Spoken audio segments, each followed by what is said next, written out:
So, as you just heard, we've had it for a while, and you've heard a lot of great things that you can do with this machine. And my talk's going to be really simple.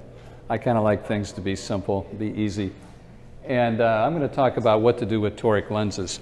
And we're putting in more and more toric lenses, not just for our graft patients, but with the extended depth of focus lens, the Symphony. And I'd say over half of ours are toric. And unlike the Acrosoft, this lens doesn't seem to stick to the capsule very well. So I find that at least 10% of the cases, when we look at it the next day to a week later, it's not where we put it. And so it has to be rotated. And the question is, where do you rotate it? And this is even more of a problem for the eyes that we do that have had previous RK and AK incisions, because very often after you put a lens in, the astigmatism changes when you do cataract surgery, no matter what I do to prevent it. So there's going to be two screens that are important when you're looking at your post-operative toric IOLs. And the internal one is basically telling you where it thinks that the lens is. And then the one in the middle, the cornea wavefront map, is basically giving you the cylinder on the anterior surface of the cornea, and matches up with the topography you see on the right. But what I like about it the best is it just tells you rotate it 18 degrees. Now you got to watch that closely, because you don't know which way you can rotate it unless you look at the two pictures and get it figured out. This one, on the other hand, tells you which way to rotate it. So it always tells you how to do it clockwise. So this is 162 degrees, which is the same as going 18 degrees back the other way.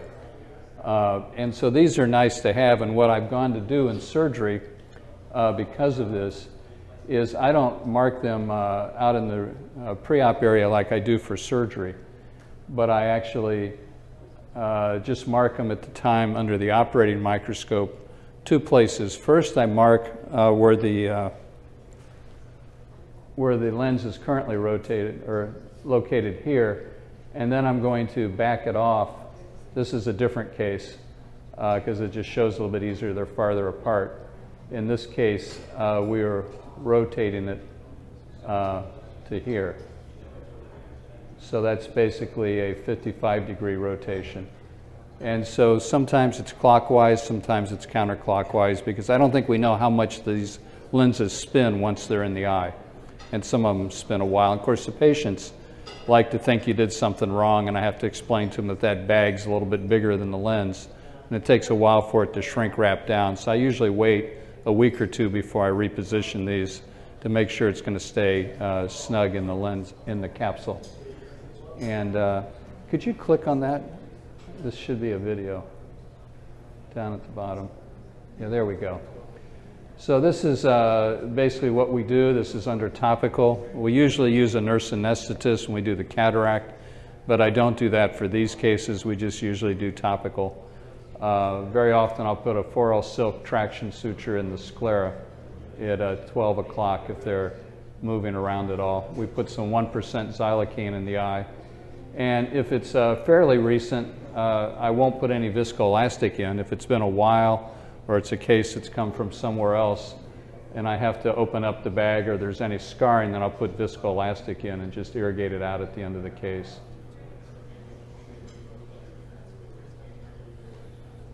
And since you have the marks, you check it once you get the viscoelastic out too, to make sure it hasn't moved.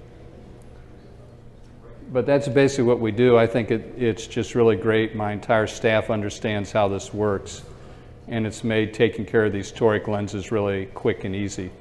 It's a quick procedure in our surgery center.